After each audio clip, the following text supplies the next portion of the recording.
Welcome to Making Life a Spectacular Journey with none other than Neal Grace, the author of Fresh Eyes Upon the World. Neal is an author, a philosopher, some people call him a prophet, and his book is just something that I think will help each and every one of us get through life. Neal, welcome back to Making Life a Spectacular Journey. Thank you, Mark. Great to be here. We're going to talk about an item in the book that's covered actually in multiple places, but I wrote myself a note. It's how to start your day and get the kind of day that you want. How do we do that? Well, the first thing you do when you wake up is you realize that life is a miracle. The gift of waking up in your body with your consciousness, with your spirit, is an opportunity to celebrate another day. You're alive. That unto itself is a grand and wonderful thing. The first thing you do, wash your face with cold water.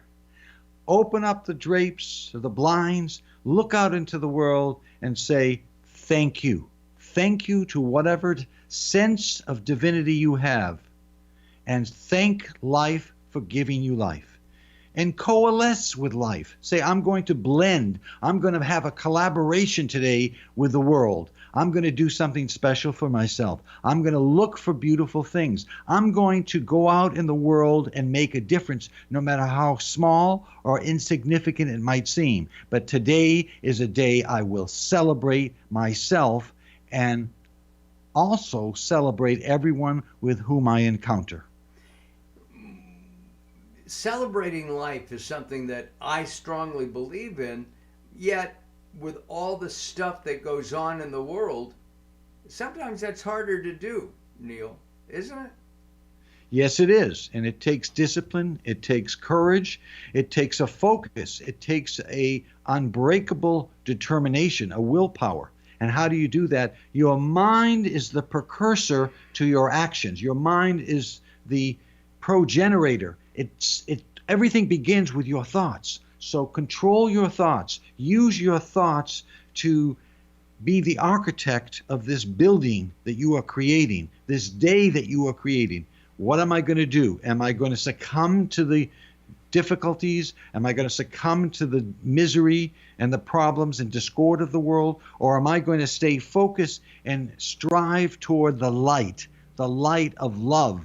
Am I going to be a loving person, or am I going to scowl and be sarcastic and be sad? What am I going to do? It is that easy to control yourself. Now, some people, Mark, might say that doesn't sound very spontaneous. It sounds premeditated. It sounds like you're effectuating a kind of control over your life. And yes, you are. You can still be natural and authentic and positive, but you have to will it. You have to summon it from your soul, from your inner being. You summon that and say, okay, thank you. I'm going to do this. It's a matter of making a decision. The better the decision, the more successful you will be. So make decisions that are in concert with what you want and who you are. And then you can celebrate. And it doesn't mean ignoring all these other things, the tumult and turbulence and the misery and the suffering and the challenges of a day. Those things exist, but make sure you're not trampled by those things. Make sure that they don't become the predominant force and they overpower you, and then they just dissolve your happiness and your love of life, because that can happen if you allow those things to consume you. One of the things that you just said, a word that's used a lot, you use the word authentic. What do you mean by authentic? Good question. Authenticity is something that comes from the center of your being. What are you feeling?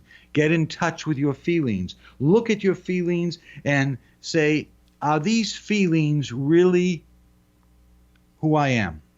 Or is it something that's just happening because I've been affected by somebody else or by what somebody said? So being authentic means liberating yourself from any kind of outside influence that is going to take you away from your natural expression. Many people in this world go through life not being conscious of themselves and thinking they're being authentic. Now, that's a complex concept, and let me elaborate for a moment. What Sure. it means is that when you proceed down the road of life, your everyday life, are you really being yourself, or you are at the mercy of the result of endless reinforcement from others that have dictated how you behave? So that behavior has taken you away from who you really are, and it becomes automatic.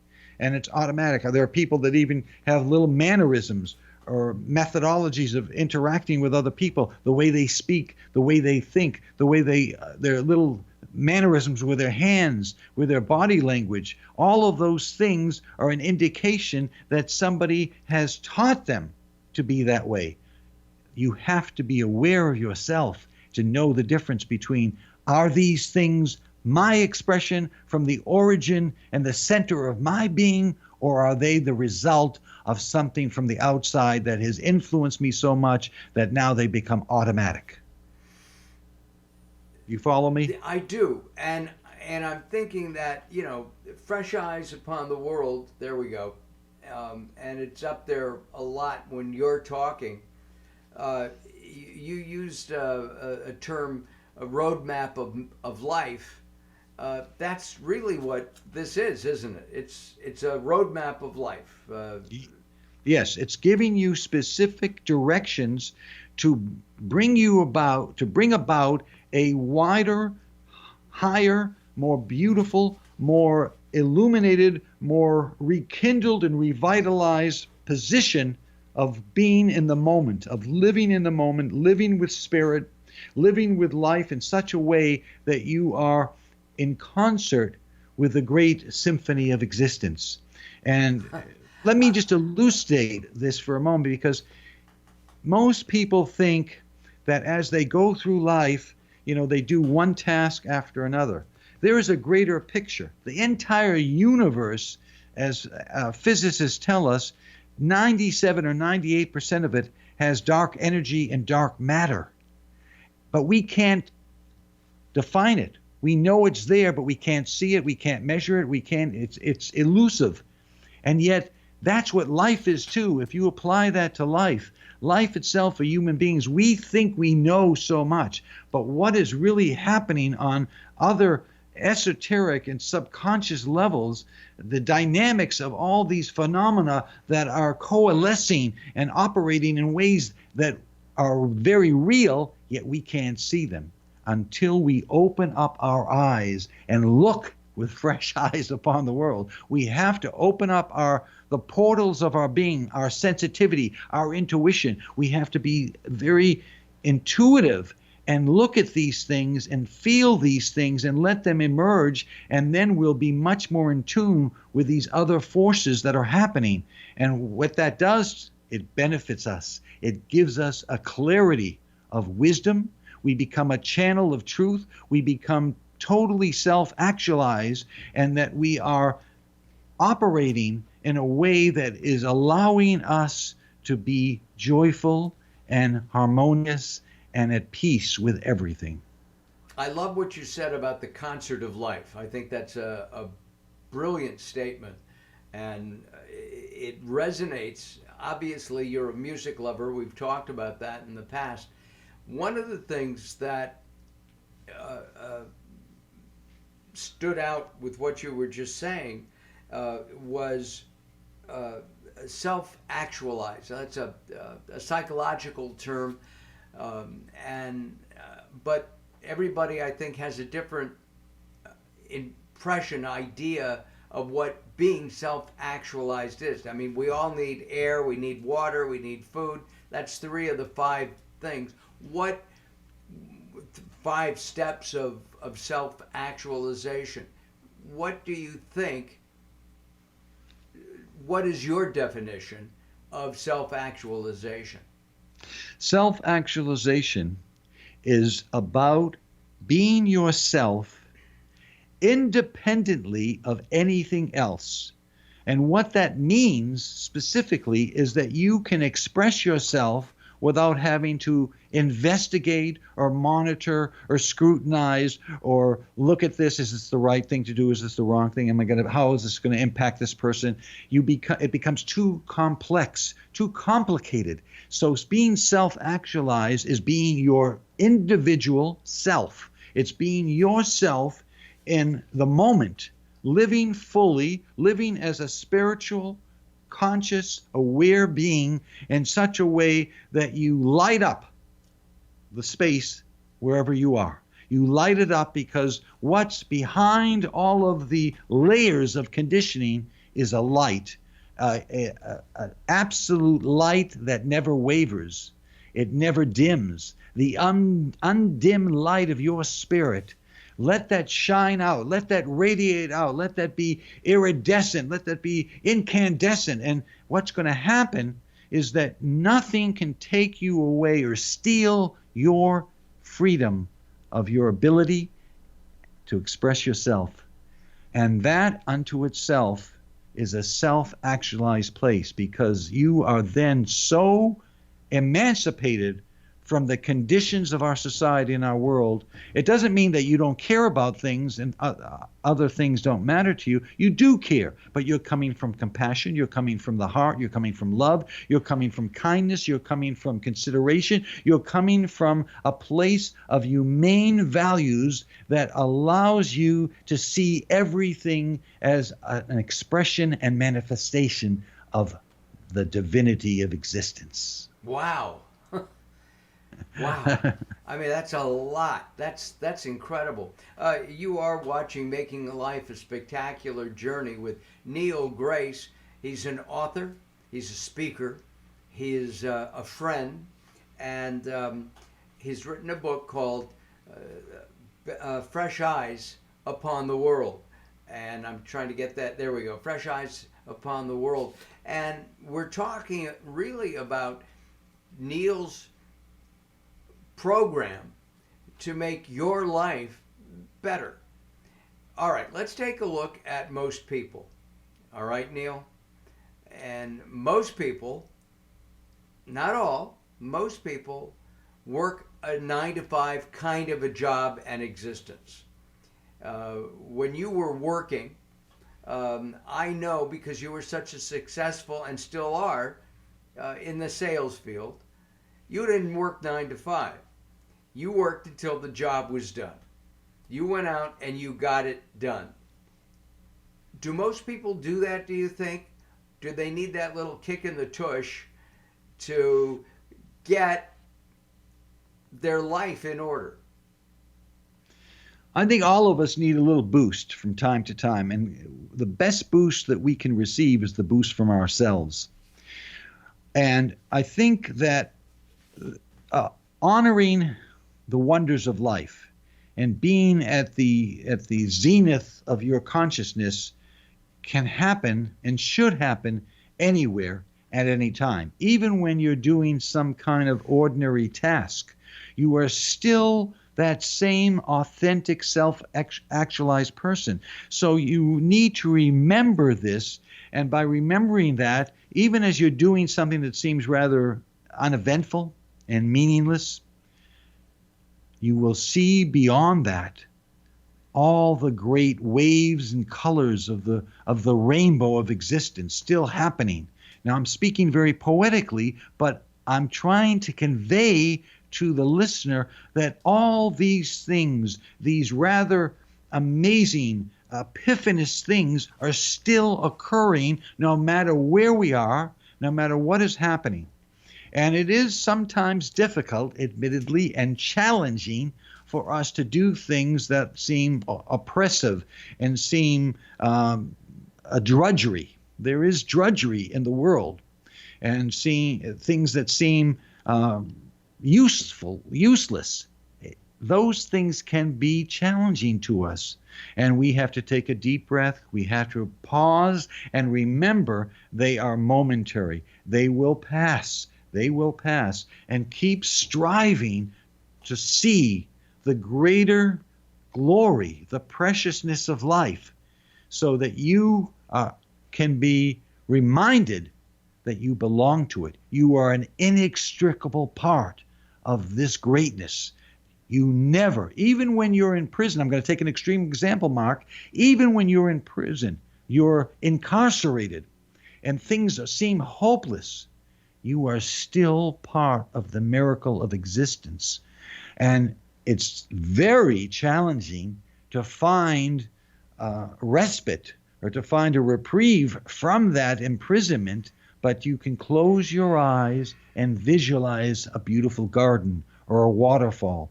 You're always available to alter your life in just the slightest way to bring about a sense of peace and a sense of reverence.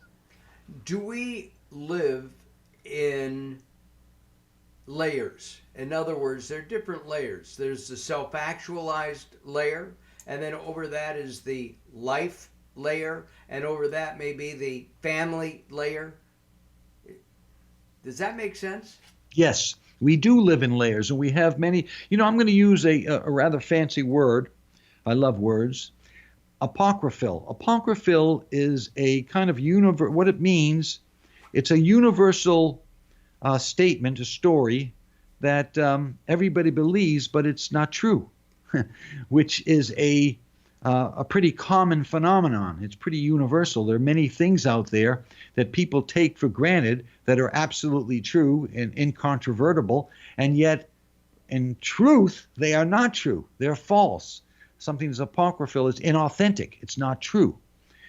And the layers that you alluded to, Mark, also are not true. The stories we're told, we have layers because we're told different stories from the moment we're little children.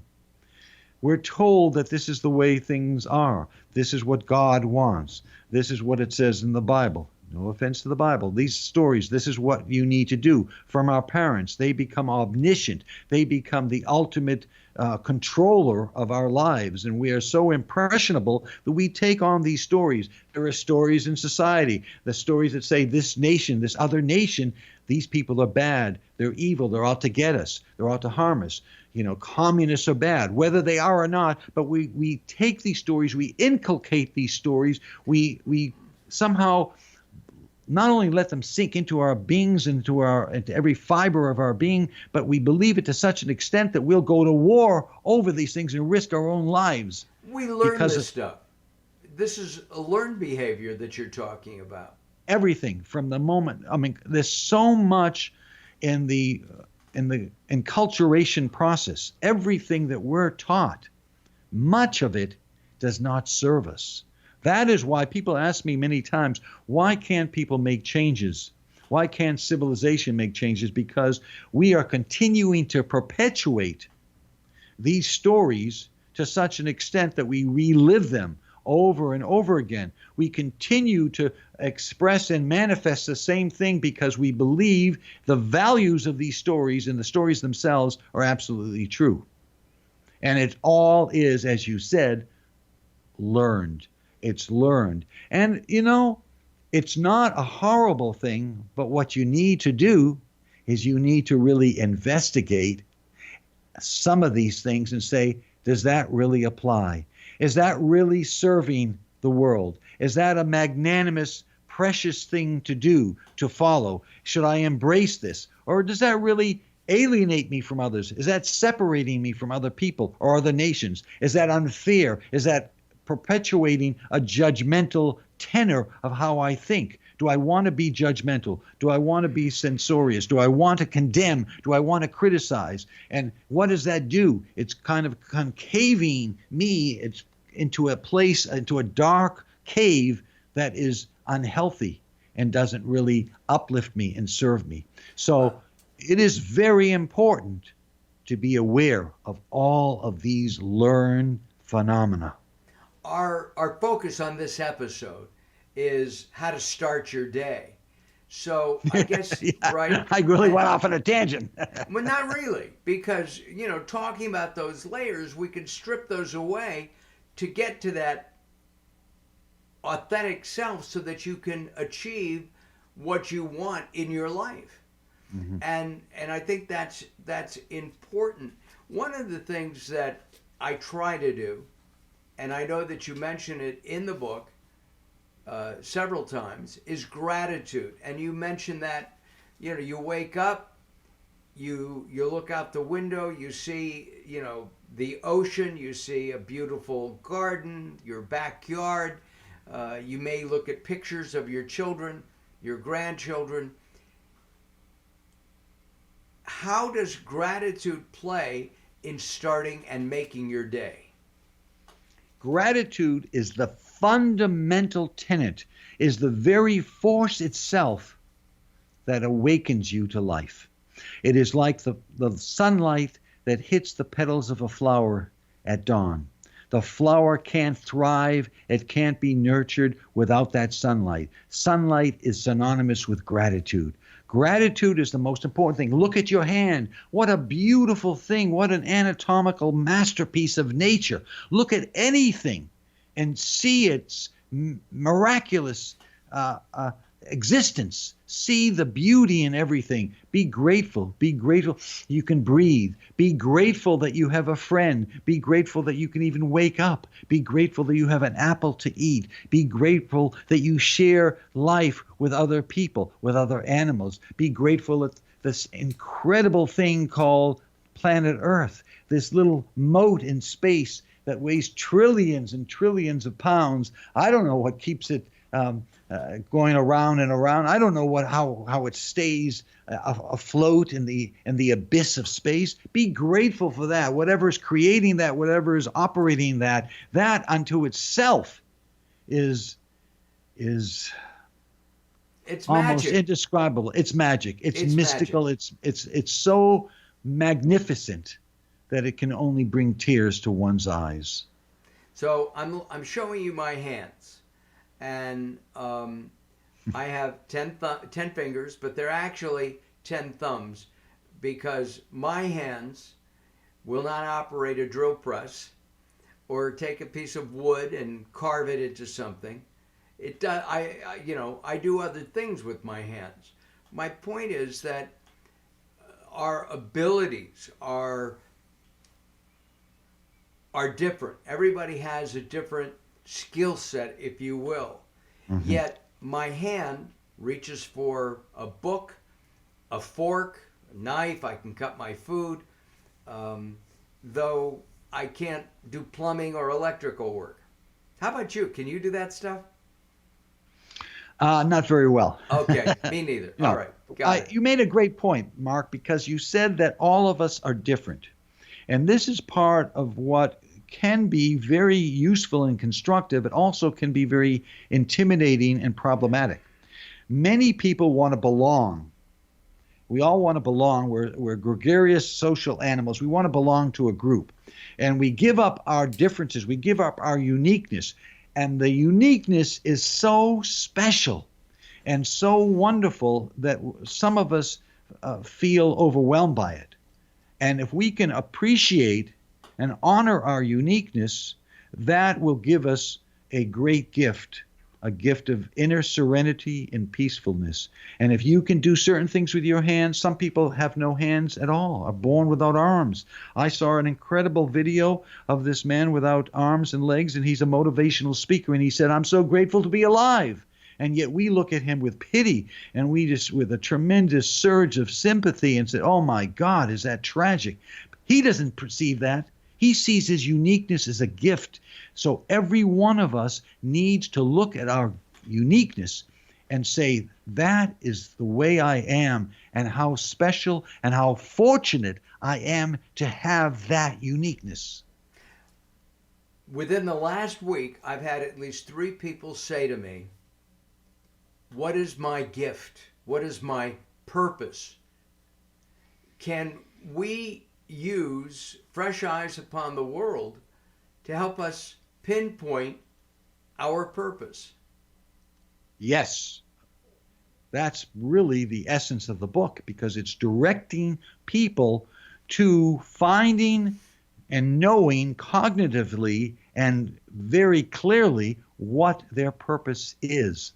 And every one of us has a purpose, and it's important. One of the things that I express or I allude to in the book is never measure yourself against others, because so many of us look at this kind of rarefied program that says in order to be really good, you have to be this. There are all these criteria that people use. That is a fallacy. Never measure yourself against anyone else. Your purpose, even if your purpose is simply waking up and going down the street to the corner store to get something, that's a purpose. And we don't have to have these grandiose purposes to inflate us and to fill our egos with a sense of gratification, saying that we're valuable. We are valuable just in the fact that we are alive in this short journey from birth to death. And Fresh Eyes Upon the World achieves bringing that sense of purpose to the reader. And what about your purpose? What is Neal's purpose? I'm silent because it's too profound for words. No. My purpose is just to live, to love, to learn, to teach, to share, to give, to be at peace, and to know that I did everything I could to live as passionately and freely and happily as I could, without denying the truth, without trying to manipulate my thoughts, but to see the raw beauty in all things and all beings. And when you get up in the morning, you do what? As we wrap up our time together. Well, I set the tone for the day. I wash my face, I open my eyes, I meditate, I pray, I thank God as I define he, she, or it for the gift of life. And I set the tone for the day and some things I want to accomplish and what I want to do.